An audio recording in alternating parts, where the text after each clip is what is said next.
Halo teman-teman, salam hangat dari Surabaya.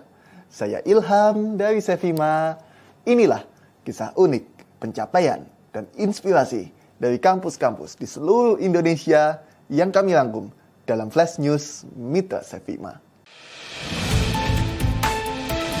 Hadir bersama kita Bapak Haji Yayat Hidayat, Eskep Nurse Mkep. Beliau sebagai Kepala Biro Marketing dan Kerjasama Universitas Aisyah Bandung atau yang biasa disingkat UNISA. Nah, sebelum lebih jauh lagi nih Pak, mungkin bisa dijelaskan Pak terkait dengan sejarah pendirian UNISA. Karena belum lama ini baru alih bentuk ya Pak. Ya, baik Ibu Erna ya. Ya, terima kasih. Saya panggil Ibu atau Mbak ya? Gak apa-apa Pak, bebas apa saja. Oh gitu ya. Iya. Ya Mbak Erna, UNISA ini sebetulnya historinya panjang gitu ya, karena dulunya perguruan tinggi menyelenggarakan pendidikan bidang kesehatan saja. Jadi dulu dari tahun 1972 kami dulu tuh ada SPR ya, Sekolah Pengatur Rawat, kemudian ada perubahan bentuk ke tahun 2019 81 ke SPK, kemudian tahun 1999 itu kami berubah bentuk juga menjadi Akademi Keperawatan Aisyah karena seiring dengan kebijakan bahwa minimal pendidikan keperawatan itu ya harus D3 begitu. Nah, seiring dengan waktu juga karena dulu selama proses penyelenggaraan SPK itu kami membuka program studi bidan, maka di tahun 2007 kami juga membuka Akademi Kebidanan begitu.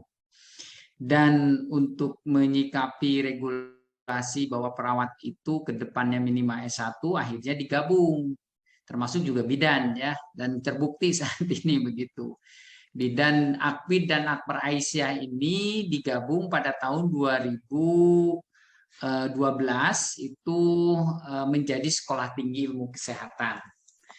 Kepercayaan masyarakat terus meningkat. Nah, terkait dengan itu maka tentu ada kebutuhan program studi selain kesehatan.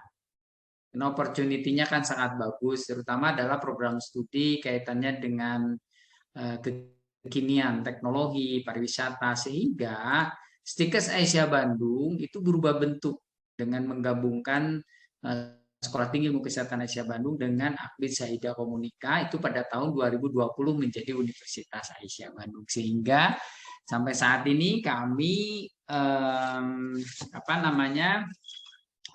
sudah berjalan ya hampir 2 tahun, berubah bentuk menjadi universitas, kita kenal dengan nama UNISA begitu ya, UNISA Bandung, karena UNISA ada di Jogja juga dan di Surakarta juga. Nah, selama proses saat ini, selama penyelenggaraan di tingkat universitas, kami memiliki 3 fakultas, Fakultas Ilmu Kesehatan, kemudian Fakultas Ekonomi, Bisnis dan Sosial, kemudian juga Fakultas Sains dan Teknologi. Nah, program studinya yang kami miliki di Fakultas Ilmu Kesehatan ada program studi sarjana keperawatan dan juga program studi pendidikan profesionus, kemudian sarjana kebidanan dan juga pendidikan profesi bidan dan diploma 3 keperawatan sebagai awal ya, jika bakalnya dulu menjadi universitas barangkali. Kemudian di Fakultas Ekonomi, Bisnis dan Sosialnya itu kami memiliki program studi sarjana pariwisata, kemudian program studi sarjana atau S1 perdagangan internasional. Sedangkan di Fakultas Sains dan Teknologi kami memiliki program studi desain komunikasi visual. Itu barangkali Mbak Erna, itu historinya ya. Berarti sekarang sudah cukup beragam ya Pak, nggak cuma di bidang betul. Kesehatan saja gitu ya. Iya. Ya, nah Pak, ini semakin berkembang seperti ini Pak, ada langkah apa nih Pak untuk meningkatkan jumlah mahasiswa baru Pak? Strateginya seperti apa Pak? Ya, di era penyelenggaraan saat ini kan banyak sekali perguruan tinggi tinggi ya. Saya sebagai kompetitor lah boleh dikatakan, tentu juga harus memiliki strategi-strategi yang tepat. Sebetulnya kuncinya begini, Mbak Erna. Ketika perguruan tinggi itu menyelenggarakan tata kelola yang baik, ada kepuasan dari pengguna, dalam hal ini usernya. Kalau dulu kan ini kesehatan begitu ya, rumah sakit, semua di tatanan institusi kesehatan historinya. Kemudian mahasiswa juga puas karena ketika mereka melaksanakan tugas itu tidak mengalami kesulitan, kemudian memiliki tingkat penyesuaian di tempat kerjanya tinggi, begitu. Maka secara tidak langsung itu adalah promosinya. Jadi promosi itu tidak hanya sekedar promosi eksternal, promosi itu kalau menurut saya boleh dikatakan itu bajunya gitu, cangkangnya kalau orang Sunda bilang ya. Tapi ada yang lebih penting, promosi itu adalah promosi eksternalnya, itu yang harus dikuatkan dulu begitu. Kami punya pengalaman untuk memberikan bagaimana menjaga kualitas lulusan begitu, sehingga ada satu kepuasan. Maka ini prodi kesehatan alhamdulillah sudah teruji, sehingga sampai saat ini jumlah mahasiswa yang masuk ke Unisa itu ya alhamdulillah untuk prodi kesehatan tidak kurang begitu ya. Tiap hari ada yang daftar, ada yang bertanya begitu. Bahkan di program pendidikan sarjana keperawatan sepertinya ini sudah mau melebihi kuota begitu ya, sehingga nanti penyaringannya akan lebih ketat lagi. Karena tetap kami juga menggunakan kuota ya, kaitannya dengan potensi yang ada di kami. Maka kami juga tentu melakukan upaya-upaya bagaimana program studi baru ini, karena ini belum meluluskan, baru 2 tahun, itu harus dilakukan proses pengelolaan, terutama pencapaian kompetensinya dengan baik. Sehingga ketika mereka lulus begitu, itu memiliki tingkat penyelesaian tinggi di dunia kerja, atau juga memiliki kemampuan berwirausaha yang baik, sehingga ketika dia berbisnis begitu, karena di program studi yang baru ini saya pikir peluang-peluang untuk bisnis mandirinya itu tinggi ya, kayak di perdagangan internasional mereka memiliki keahlian khusus di bisnis digital. Ya, kita sudah kerjasama dengan Shopee, kemudian dengan beberapa perusahaan di bawah Kadin. Mereka di semester 6 saja sudah memiliki rekanan-rekanan sehingga bisa menjadi pembina di UMKM begitu. Nah, ini kan upaya-upaya ini yang harus dilakukan. Jadi bagi kami promosi utama itu adalah bagaimana menjaga kualitas lulusan sehingga mereka itu lulus dengan betul-betul dengan sesuai kompetensinya. Itu yang pertama. Kemudian yang kedua, ya kemudahanlah daftar begitu.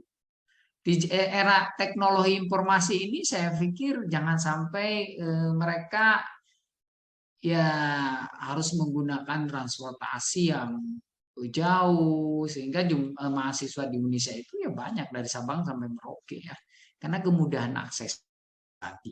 Daftarnya mudah, melalui daring, melalui IT ya, melalui web, berbasis web, sistem informasi yang sudah terintegrasi di kami gitu. Kemudian promosinya juga kami melalui media saja, media sosial, kemudian media sistem informasi yang saat ini memang ya memang lagi trennya seperti itu begitu. Itu yang kami lakukan karena saya lihat era saat ini memang era digitalisasi ya. Jadi kami kembangkan seperti itu. Bagaimana? Itu mungkin Bu Erna. Baik Pak.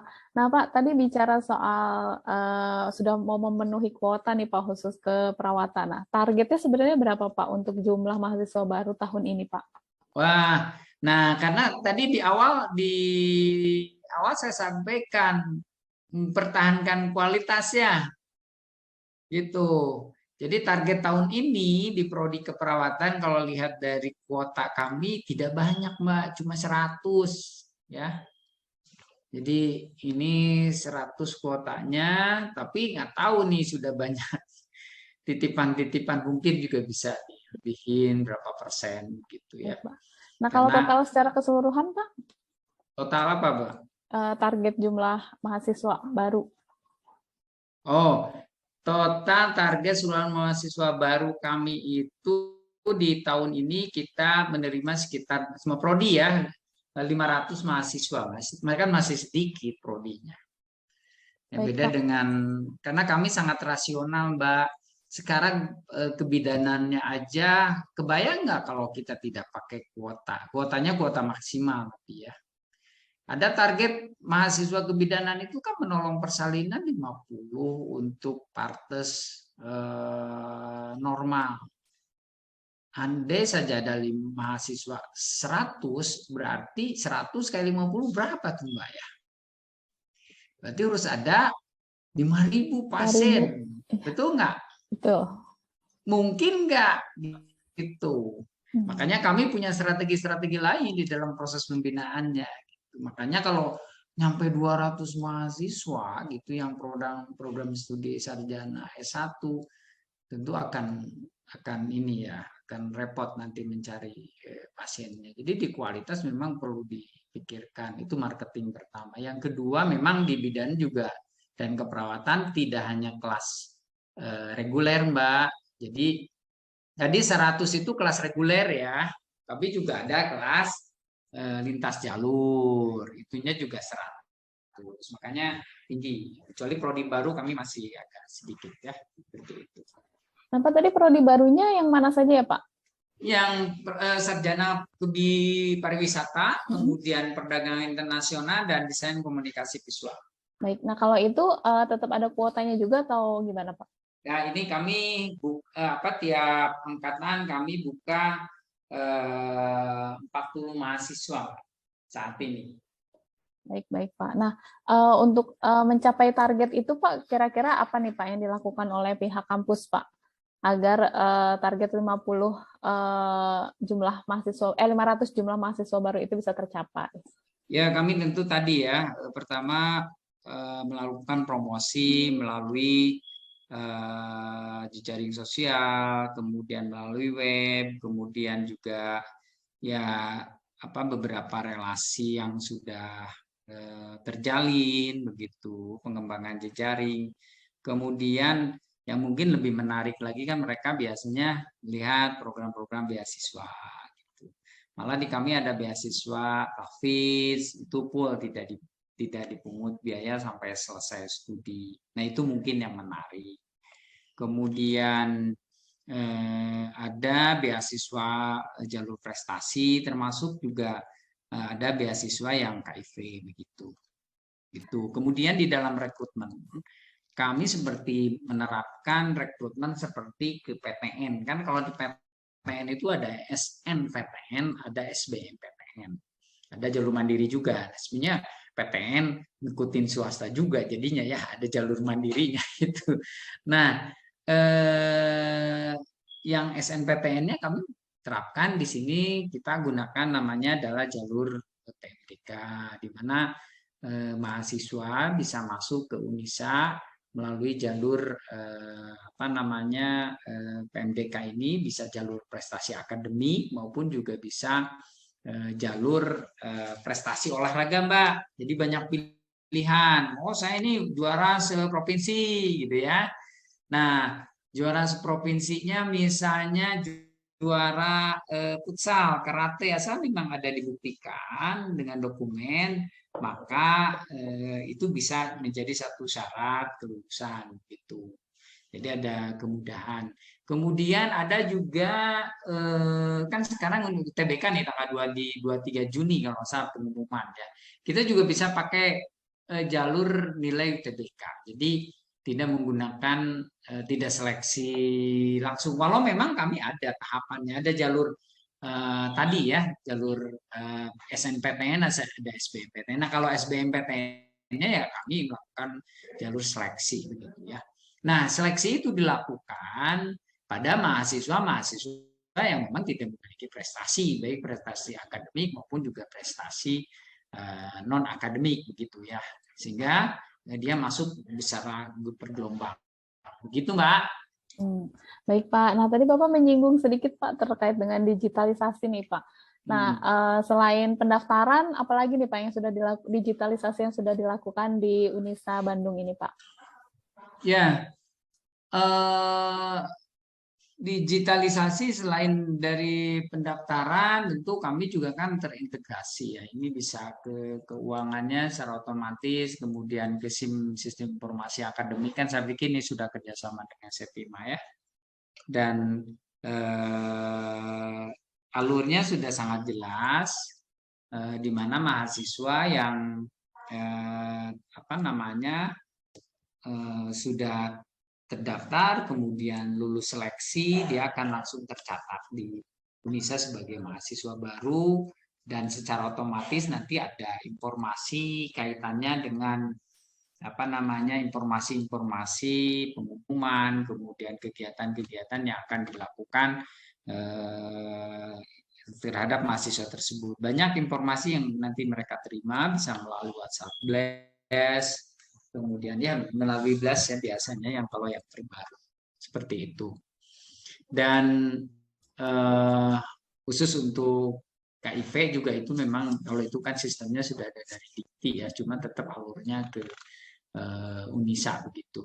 Kemudian yang sedang kami kembangkan juga sekarang adalah di pendaftaran itu sistem seleksinya. Jadi sistem seleksi kami sebenarnya bisa dilakukan secara daring gitu, ya. Jadi ada peserta yang dari Kalimantan nih secara daring, maka kami lakukan. Dan tentu itu kami upayakan juga bahwa proses pelaksanaan ujiannya itu betul-betul objektif, di mana ada perangkat-perangkat atau persyaratan-persyaratan tertentu yang memang harus dipersiapkan oleh calon peserta didik, sehingga kami bisa yakin bahwa yang mengerjakannya itu adalah mahasiswa yang bersangkutan, calon mahasiswa kami yang bersangkutan. Begitu, Mbak Erna. Baik Pak, terima kasih banyak nih Pak atas waktu dan kesempatannya untuk wawancara bersama Sepima ya Pak ya. Siap. Ya baik Pak. Pak, kalau dengan Sepima ini memang sudah sejak apa Pak, sekolah tinggi Pak? Ya, waktu di Stikes. Sebetulnya dulu saya sama Mas Bayu ya. Oh iya, sama Mas Bayu masih ada Pak. Waktu itu saya masih wakil ketua bidang 2, wakil ketua bidang administrasi umum keuangan. Dan kebetulan Unisa saya juga sempat menjabat wakil rektor kemarin, wakil rektor 2, sehingga masih berkomunikasi sama Mas Bayu. Nah, saya ada tugas studi S3, karena bebannya semakin meningkat studi. Akhirnya saya sebenarnya ke Bu Rektor mohon untuk pool studi ya, tapi dapat tugas tambahan lagi di marketing. Waduh. Berarti sudah terpercaya nih Pak, dipercaya sama Bu Rektor gitu. Bulak-balik ini Bu ya. Gimana nih Mbak Erna ya? Makasih Mbak Erna nih udah bisa wawancara. Salam buat teman-teman di Sepima semua ya. Ya baik Pak, salam juga untuk teman-teman untuk rekan-rekan di Unisa Bandung ya Pak. Ya baik. Terima kasih banyak ya, Pak. Ya, Oke. saya Pak. Assalamualaikum. Terima kasih. Waalaikumsalam.